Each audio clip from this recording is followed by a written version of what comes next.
आप सभी का स्वागत है आपके अपने YouTube channel Gyandeep India channel पर।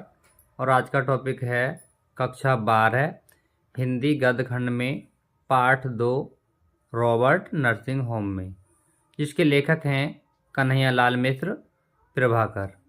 तो आज कराएंगे हम इसमें गद्यांश पर आधारित प्रश्न उत्तर। तो आइए शुरू करते हैं। तो पहला गद्यांश हमारा, मैंने बहुतों को रूप से पाते देखा था, बहुतों को धन से और गुणों से भी, बहुतों को पाते देखा था, पर मानवता के आंगन में समर्पण और प्राप्ति का यह अद्भुत सौम्य स्वरूप आज अपनी ही आँखों से देखा कि कोई अपनी पीड़ा से किसी को पाए और किसी का उत्सर्ग सदा किसी की पीड़ा के लिए सुरक्षित रहे। तो ये हमारा गद्यांश। अब देखेंगे इस पर आधारित प्रश्न उत्तर।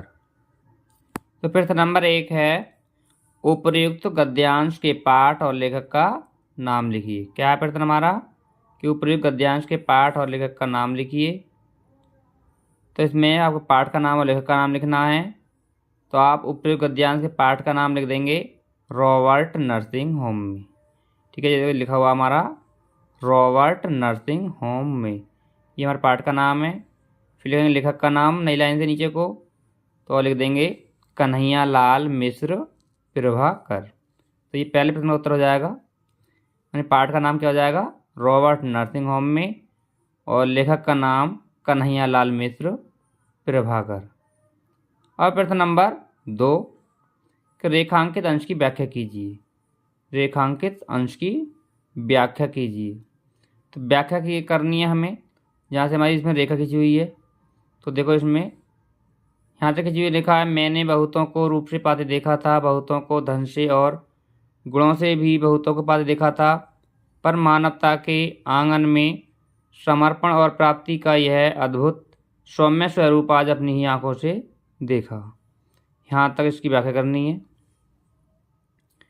तो इसमें पहले हेडिंग डाल देंगे व्याख्या, फिर डैश लगाएंगे, लिखेंगे कि लेखक का कहना है कि मैंने बहुतों को रूप से पाते देखा था, कि मैंने बहुत से व्यक्तियों को रूप से पाते देखा था। पाते देखा मतलब किसी को अपना बनाते हुए देखा था, बहुतों को धन से अपना बनाता हुआ देखा था और गुणों से भी, पर मानवता के आंगन में समर्पण और प्राप्ति का यह अद्भुत सौम्य स्वरूप आज अपनी ही आंखों से देखा कि कोई अपनी पीड़ा से यानी अपने दुख से किसी को पाए और किसी का उत्सर्ग सदा किसी की पीड़ा के लिए ही सुरक्षित रहे, यानी उसका पूरा जीवन किसी की पीड़ा के लिए ही सुरक्षित रहे, ऐसा लेखक ने पहली बार देखा। तो ये लिख देंगे आप इसकी व्याख्या। प्रश्न नंबर 3 देखेंगे अब। प्रश्न नंबर 3 है, लेखक ने समर्पण और प्राप्ति का कौन सा अद्भुत सौम्य स्वरूप देखा था। तो आप इसमें लिख देंगे कि लेखक ने समर्पण और प्राप्ति का, ठीक है, लेखक ने समर्पण और प्राप्ति का यह अद्भुत सौम्य स्वरूप आज अपनी ही आंखों से देखा कि कोई अपनी पीड़ा से किसी को पाए और किसी का उत्सर्ग सदा किसी की पीड़ा के लिए सुरक्षित रहे। तो ये हो जाएगा प्रश्न नंबर 3 का उत्तर। प्रश्न नंबर 4 है, प्राय गुणी व्यक्तियों का लोगों पर क्या प्रभाव पड़ता है। कि प्राय गुणी व्यक्तियों का या गुणी व्यक्ति का लोगों पर क्या प्रभाव पड़ता है। तो आप उत्तर में लिख देंगे प्राय गुणी व्यक्ति का लोगों पर अच्छा प्रभाव पड़ता है। प्रश्न नंबर 5 देखेंगे इसका, प्रस्तुत गद्यांश के माध्यम से लेखक ने किसकी झांकी प्रस्तुत की है।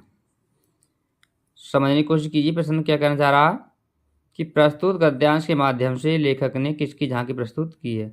ये गद्यांश है, इसके माध्यम से लेखक ने किसकी झांकी प्रस्तुत की है। तो आप उत्तर में लिख देंगे कि प्रस्तुत गद्यांश के माध्यम से लेखक ने मदर टेरेसा की झांकी प्रस्तुत की है।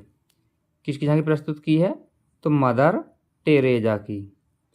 तो आप प्रश्न के अनुसार उत्तर लिख देंगे कि प्रस्तुत गद्यांश के माध्यम से लेखक ने मदर टेरेसा की झांकी प्रस्तुत की है। अब देखेंगे गद्यांश नंबर 2। गद्यांश नंबर 2 है कि यह अनुभव कितना चमत्कारी है कि यहाँ जो जितनी अधिक बूढ़ी है वह उतनी ही अधिक उत्फुल्ल मुस्कानमयी है। यह किस दीपक की ज्योत है, जागरूक जीवन की, लक्ष्यदर्शी जीवन की, सेवानिरत जीवन की, अपने विश्वासों के साथ एकाग्र जीवन की। भाषा के भेद रहे हैं, रहेंगे भी, पर यह ज्योत विश्व की सर्वोत्तम ज्योत है। तो ये हमारा दूसरा गद्यांश। अब देखेंगे इस पर आधारित प्रश्न उत्तर। प्रश्न नंबर 1 है, उपयुक्त गद्यांश के पाठ और लेखक का नाम लिखिए। तो इसमें वही लिखेंगे जो आपने पहले लिखा था अभी। तो गद्यांश के पाठ का नाम रॉबर्ट नर्सिंग होम में, लेखक का नाम कन्हैया लाल मिश्र प्रभाकर। प्रश्न नंबर 2, रेखांकित अंश की व्याख्या कीजिए। रेखांकित अंश की व्याख्या देखनी है इसमें, यहाँ से रेखा खींची हुई है वहाँ से व्याख्या करेंगे। तो इसमें एक ही लाइन की व्याख्या करनी है। देखो यहाँ से करनी है, यह अनुभव कितना चमत्कारी है कि यहाँ जो जितनी अधिक बूढ़ी है वह उतनी ही अधिक उत्फुल्ल और मुस्कानमयी है। तो ये तुम लिखेंगे व्याख्या में, हेड डाल देंगे उत्तर में व्याख्या। उसके बाद लिखेंगे कि लेखक का कहना है कि क्या यह अनुभव कितना चमत्कारी है। कौन सा अनुभव? कि यहाँ जो नर्स जितनी अधिक बूढ़ी है यानी वृद्ध है वह उतनी ही अधिक उत्फुल्ल यानी प्रसन्न और मुस्कानमयी है। तो इस तरह से आप इसी व्याख्या लिख देंगे कि लेखक का कहना है कि यह अनुभव कितना चमत्कारी है कि यहाँ जो नर्स जितनी अधिक वृद्ध है वह उतनी ही अधिक उत्फुल्ल और मुस्कानमयी है। अब देखेंगे प्रश्न नंबर 3, भिन्न भिन्न प्रांतों में भाषा में क्या अंतर देखने को मिलता है।